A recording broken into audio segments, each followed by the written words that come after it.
భోజ దేవేందర్ 16 తారీఖున వచ్చి మా మీద ఎలిగేషన్ చేస్తే తొలి వెలుగు నుంచి మీ దగ్గర నుంచి ఇక్కడ నుంచి నాకు అడిగితే ఫోన్ చేసి అప్పటికప్పుడు మాట్లాడినా నేను రావడానికి సిద్ధంగా ఉన్నానని చెప్పినాను. కాకపోతే నేను రిటైర్డ్ 30 తారీఖు అయినా కాబట్టి సెకండ్ నుంచి ఆ అపార్ట్మెంట్ ఉండుట్లా నా ఫ్రెండ్స్ నా మిత్రులు ఆయన బాధితులు అప్పుడప్పుడు పోలీసులు వాళ్ళు వీళ్ళు వస్తే ఈయన పాలు పోక అక్కడికి వెళ్ళి పరారై వచ్చిండు. ఆయన అంతకుముందు పోలీస్ స్టేషన్ పిలిపించి అక్కడ జీఎస్ ప్యాలెస్కి పిలిపించి నా మీద ఒక ఎలిగేషన్ క్రియేట్ చేసిండు. ఈయన తుపాకీ బట్టి బెదిరిస్తున్నాడని, ముందు యూనిఫామ్ పెట్టిండని. యూనిఫామ్ సేఫ్టీ సెక్యూరిటీ పర్పస్లో నాది ఇల్లు అన్నప్పుడు నేను బరాబర్ నేను అనడానికి నేను డబ్బు ఆధారాలు ఆయనకి ఇచ్చిన ప్రతిదీ డబ్బుది ఆ స్టేట్మెంటు ఆ కొలాబరేట్ ఎవిడెన్సు ఆయన నా ఇంటికి వచ్చింది తీసుకుపోయింది. ఆయన మాట్లాడింది కూడా కాల్ లిస్ట్ తీస్తే ఏ డేట్లో వచ్చి ఎవరెవరితో మాట్లాడి ఏ రకంగా డబ్బులు తీసుకున్నది అన్నది ప్రతిదీ ఆయన సంతకం పెట్టింది. ఇక్కడ టెస్ట్ చేస్తారు, ల్యాబ్ టెస్ట్ చేస్తే వెళ్తుంది ఈయన సంతకం కాదా, ఈయనది ఆ డబ్బులు తీసుకున్నది ఆయన చెక్ ఇచ్చిన వాళ్ళు ఇప్పించిన డబ్బు ఆ చెక్కు నాది కాదు, చెక్కు దొరికితే ఒరిజినల్ చూపెట్టాను అన్నాడు. జిరాక్స్ ఉన్నదంటే ఇప్పుడు చెక్కు ఒరిజినల్ దొరికింది, రా మాట్లాడు, ఆ చెక్కు నాదా నీదా తెలుస్తుంది. ఇంకో చెక్కు కొటక్ మహీంద్రా నుంచి 1,50,000 రూపాయలు పలాని 24-21 డేటు 6 డ్రా చేసింది. మీకు ఆ వ్యక్తి ఎవరు పరిచయమా? ఆయన తీసుకొనిరా. ఇంకో 2 లక్షల రూపాయలు తీసుకున్న వ్యక్తి ఓం సాయి కిరాణం అని వరంగల్ అని చూపెడుతున్నావు, డ్రా చేసినావు, ఆయనకి ఇచ్చి ఏ కమిషన్ ఈ వీడియో ఆడియో ఎవిడెన్స్ అంటావు. నేను 2% ఇచ్చి తీసుకున్నా సార్. ఏంది సార్? నేను కిరాయి కన్నది లేదు, ఆ అసంభవం కిరాయి కన్న సంభవం రెంటల్ అగ్రిమెంట్ రెంటల్ అగ్రిమెంట్. నేను ఆ ఇంటిలోకి వెళ్ళినప్పటికీ ఆ పుస్తకం బుక్ నాది, అదేమంటారు ఇది ఆల్బమ్, ఆ ఆల్బమ్ చేసినాడు. నువ్వు లేవా? ఆడబిడ్డ కట్నం పెట్టినట్టు నీకు ఎవరు పెట్టి? నీ ఆడబిడ్డలు వచ్చినా, నీ భార్య తరఫు ఆడబిడ్డలు వచ్చినా? మేము పెట్టినాం. నీకు అందులో గృహప్రవేశం అని రాసిలేదా? నీకు యజ్ఞం చేసినప్పుడు అందులో నీకు దాంట్లో మేము ఆవులాగం జొరగొట్టినాం. నువ్వు హిందూ సాంప్రదాయ ప్రకారంగా ఆవులాగం జొరగొట్టి సత్యనారాయణ వ్రతం చేసి ఇవన్నీ మీరు ముందు జాగ్రత్తగా ఉండి మోసం చేసిన ఇంట్లో అయ్యగారు ఉంటాడు పైన ఆయనని పిలిపిస్తా అంటే ఆయనకు మంత్రాలు రావు ఏం రావు అని చెప్పి ఆయన అద్దాను. మళ్ళీ నా మీద లేనిపోని ఎలిగేషన్స్. ఈయన ఆదిలాబాద్కి వెళ్ళి వచ్చాడు, మాకు మంత్రాలు చేపిస్తున్నాడు, మా పానం ఎట్లా అయిపోయింది, నా భార్య ఎట్లున్నది, నా పిల్లలు ఎట్లా అవుతుంది, నేను ఎట్లా అవుతున్నా ఆ మేడం దగ్గర వచ్చేప్పుడు నేను మంత్రాలు సంత్రాలు నేను నమ్మ నీకు చెప్పి నేను December 24th ఇనాగ్రేషన్ చేసినాను. ఆయన చెప్పిన డేటే ఆయన చెప్తాడు తప్పు. September 2nd చాబీ ఇచ్చిన అని చెప్పి నేను చాబీ ఇచ్చింది పోయింది, అవన్నీ పెయింట్స్ వేయించినాయి, 17 రోజులు రంగులు వేయించాడు ఉన్నాయని ఎవిడెన్స్ ఉంటాయి కదా. నాకు 12 డిసెంబర్కు చాబీ ఇచ్చింది.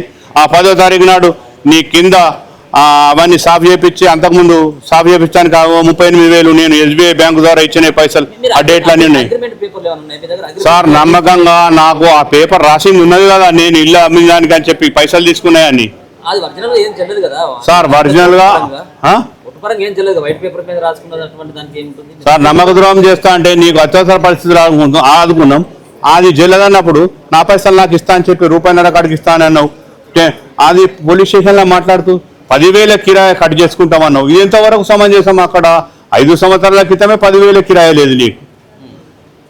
10,000 అది అన్ని కట్ చేసుకో. ఆ 16 లక్షలకు ఎన్ని ఇంట్రెస్ట్ చేస్తా వచ్చాయి నీ ప్రకారం లా ప్రకారంగా అడ్వకేట్ కానీ అడ్వకేట్ని పట్టుకొని వచ్చినావు. ఆయన ఇదంతా తాగి ఈ మాట్లాడింది రికార్డెడ్ ఉన్నది, ఇది వినిపిస్తే ఇది తాగి మాట్లాడవచ్చు. ఒక రోజు మాట్లాడుతావు, తాగి 2 రోజులు మాట్లాడుతావు, 3 రోజులు మాట్లాడుతావు. ఎన్ని రోజులు తాగి మాట్లాడుతావు?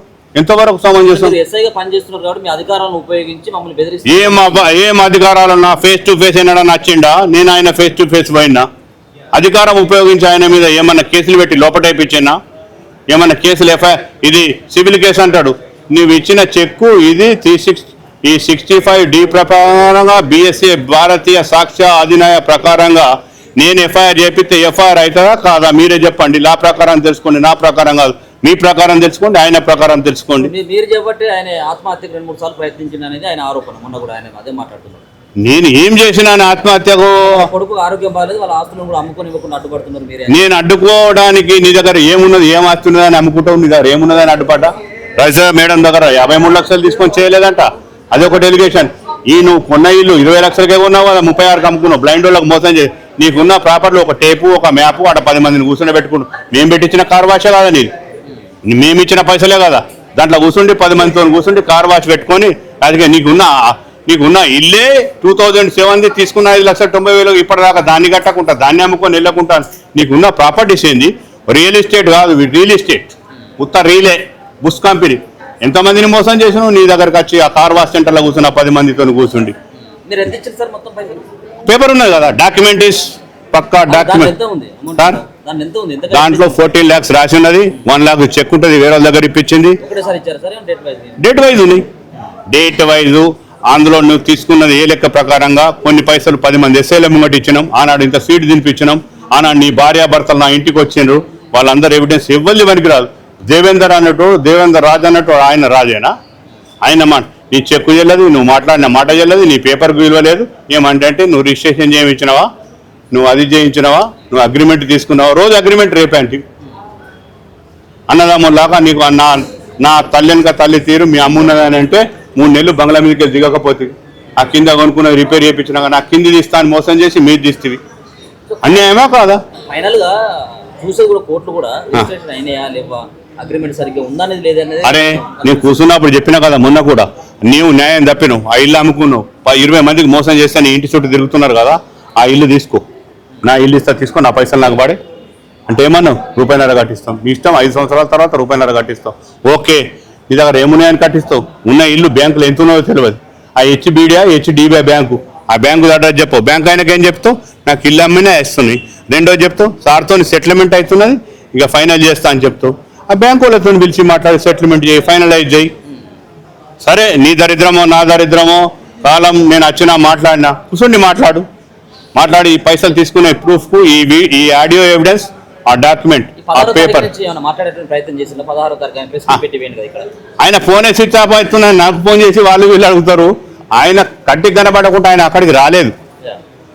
ఆయన ఏం చేసిందంటే హైదరాబాద్ వచ్చేలో నాకు ఒక విషయం అందించింది, ఎంతవరకు నిజం. వాళ్ళ బాబా ప్రిన్సిపాల్ అట, నేను పోలీసుల మీద గిస్తలని ఎలిగేషన్ పెట్టినా, నా కోసం రోజు ఫోన్లు వస్తుంది, నన్ను ఆడ పోతే బాధిస్తారని ఇక్కడెక్కడ హైదరాబాద్లో చెప్పుకున్నట్టు నాకు తెలిసింది. ఎంతవరకు నిజమో నాకు తెలియదు.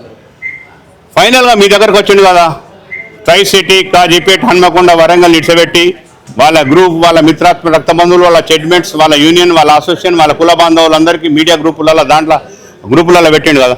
వాళ్ళ ముంగటన కానీ మీ ముంగటన కానీ పోలీస్ స్టేషన్ కానీ ఎక్కడికి పిలిస్తే అక్కడికి నేను వస్తాను. No gun men, no pen, 1 men, ఒక్కొన్ని వస్తా, మాట్లాడతా. నేను నా భార్య నా పిల్లలు రమ్మంటే వస్తాం, నువ్వు నీ భార్య నీ పిల్లలు నా బయటకు రా, మాట్లాడు. నా భార్యకి ఎందుకు ఫోన్ చేస్తాను? అంత దమ్మాకు వచ్చింది. నీ కాజీపేట నుంచి తీసుకొచ్చిన నీ మొదటిసారి ఉన్నా నేను ప్రభాకర్ వచ్చినప్పుడు వచ్చిన ఆ గుండా సంఘం అందరినీ ఇప్పుడు బయటకు పెట్టినాక వాళ్ళందరినీ ఇంటి మీద పడితే పరిస్థితి ఏమవుతుంది? నువ్వు గుండాయిజానికి సిద్ధమవుతావు, నువ్వు అబద్ధాలకు సిద్ధమవుతావు. అరే దారి తప్పి నువ్వు కిస్మత్ తక్కువైంది. మనిషి ఆశాజీవి, అత్యాశకు పోతే పర్వాలేదు, దురాశకు పోతే దుఃఖానికి అయింది, జరిగింది. నువ్వు గదానికి ఒప్పుకో. నేను ఏ జిల్లాకి వచ్చి నీ మిత్రాత్మ రక్త బంధువులు చెప్తారు, సార్ ఏటీఎం మాట ఇంటికి పోగానే సరే సార్ వచ్చిండు, నా దేవుడు, నా అన్న, పోయి చాయ్ పోయి టిఫిన్ పెట్టు, నేను ఏం తినమ్మా తినొచ్చును, నాకేమద్దు, నాకు ఇల్లు సరిపోదు, నా కార్ పార్కింగ్ అని చూపెట్టును, పార్కింగ్ అని జేసీ పెట్టి పార్కింగ్ చేపిస్తాను. నాకు మొన్న ఒక ఎలిగేషన్ చేసిండు, ఒక 5-6 జేసీబీలు ఉన్నాయని. ఏ ఒక్క జేసీబీ చూపెట్టు నీకే ఇచ్చేస్తాను. నేను కానీ నా ప్రత్యక్షం కానీ నా పరోక్షం కానీ నాకు జేసీబీలు ఒక 5-6 ఉన్నాయన్నాడు కదా, 2 జేసీబీలు చూపెట్టమని నీకే రాసిస్తాను.